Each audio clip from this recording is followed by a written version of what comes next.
you don't need to teach letter names. Everybody thinks we should be teaching letter names. Today's topic is how I help homeschool parents. I'm going to be talking about one of those ways having to do with teaching reading. So, something I've been doing recently is asking people questions on Instagram. And these are people that I don't know, these are new followers. And I ask them how their homeschool's going and how I can help.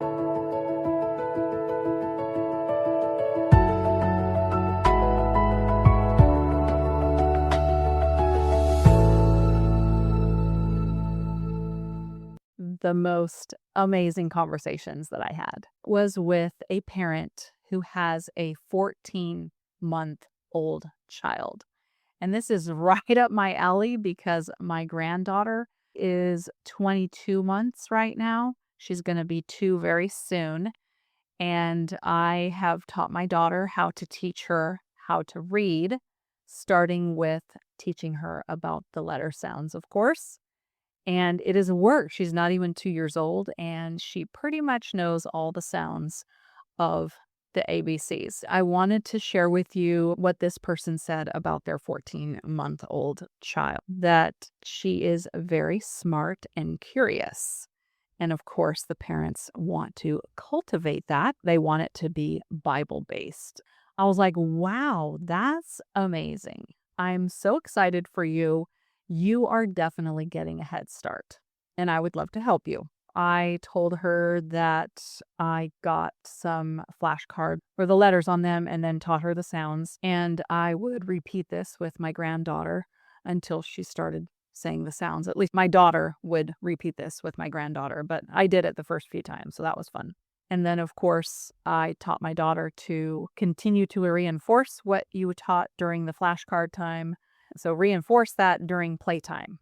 And my daughter's been doing that, and I think that's why it's been so successful. My daughter is not like, well, she is a scheduled person, but she's not like, okay, this is the time, we're going to sit down and do this. She just would find times for her daughter to be attentive and wanting to learn, and she did. I told that person that, and they said, great, thank you. I said, by the way, you don't need to teach letter names. And of course, that got their interest because everybody thinks we should be teaching letter names.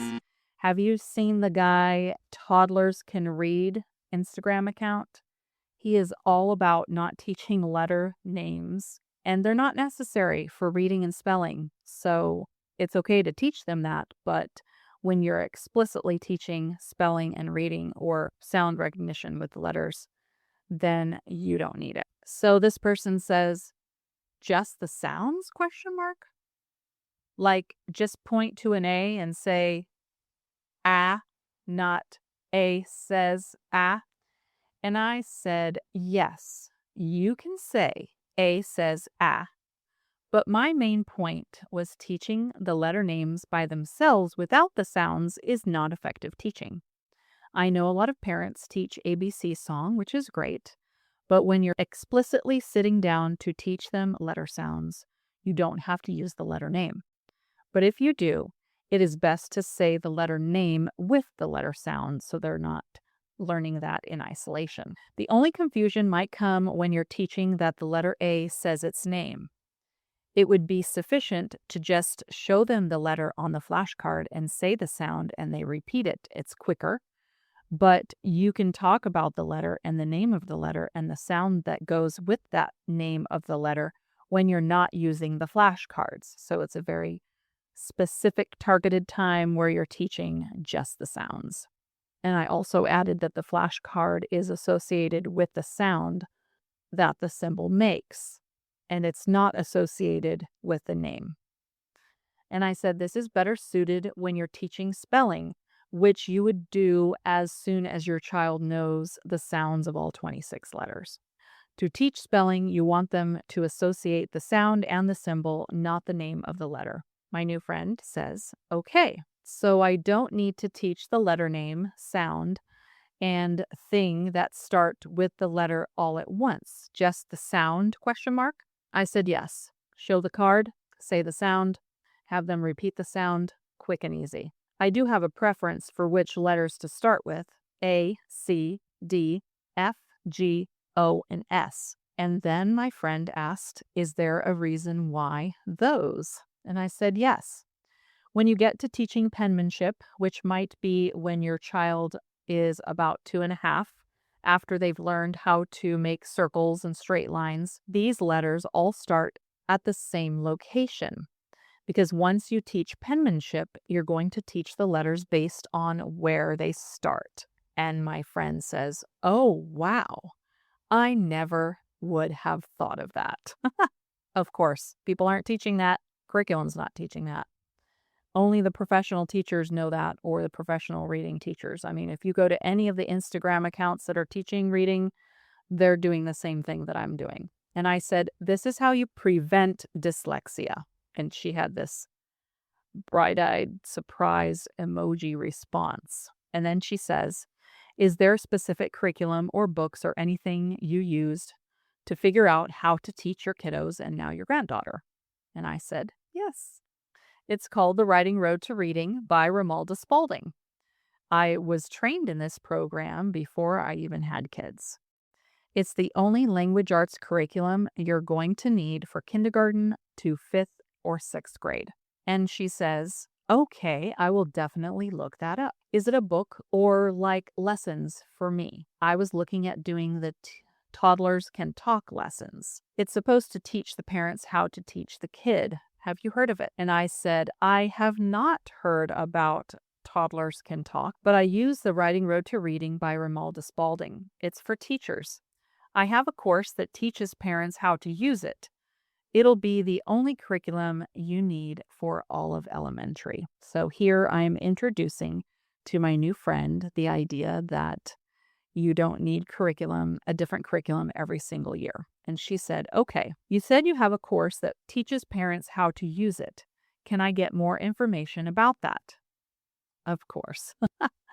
Yes, I will get the link for you. So while I was getting the link, she said, do you have any suggestions for incorporating the Bible at this age? We read some of the kids' board book Bibles. We mostly do no screen time, but occasionally when I need to sit still for cutting her nails, I put on VeggieTales.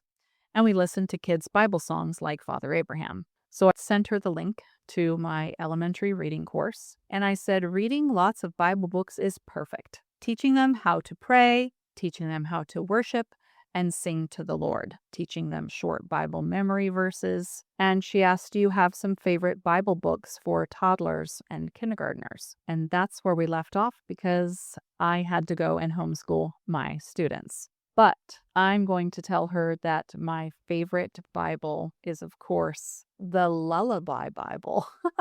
The Lullaby Bible is a board book with lullabies on it. But the words to the lullaby are not the traditional words to that traditional lullaby. All the words to the lullabies are from stories in the Bible. This is the cutest little board book. It's got a lot of pages in it too. And the words are from Bible stories, not the actual lullaby. You should get one of these if you want to teach your toddler about the Bible and give them a solid foundation. So the first song is called the Creation Song, and it's about Genesis 1, creation. Now, I don't know all of the lullabies in here. There's an Irish lullaby. There's a Mozart lullaby, which I don't know. There's the traditional hymn of Psalm 23, which I'm not sure I know, but there's a lot in here that I know. And I actually have a resource on my website called Monthly Mini Unit Series Elementary Literature, which you could totally use for your toddler. It's called The Biblical Lullaby, and it's a literature study for kindergarten through 3rd grade. But the full course or the full lesson plan has 8 lessons. Those all go with the lullabies that I actually know. The other Bible that I would use is called The Rhyme Bible by Tony Goff, I think it is, Goffe. It is the cutest book, and it reads like a Dr. Seuss book. So that's why I love that one. And I read these to my kids all the time. Okay, so all that to say, I'm not just here to give you biblical principles and how to teach the biblical foundations of every subject. I'm not here just to do that. I am a professional teacher and I teach homeschool parents how to teach subjects from a professional perspective. And that's what you are getting here in this exchange between me and my new friend on Instagram. And then the principle in language arts or in reading is that language is impressive and expressive. So language is something that you take in, you hear it. That's how a child learns how to speak, is they do it by what they hear. And then language is also expressive. So we want our kids to hear the sounds, but we also want them to say the sounds and explain how letters work in words with spelling and how they work in sentences.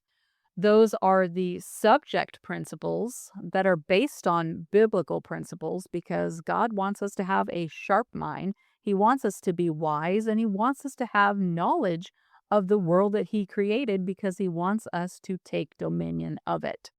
And so this is how we teach our kids to integrate biblical principles and subject principles so that children get a solid foundation in academics and in biblical thinking.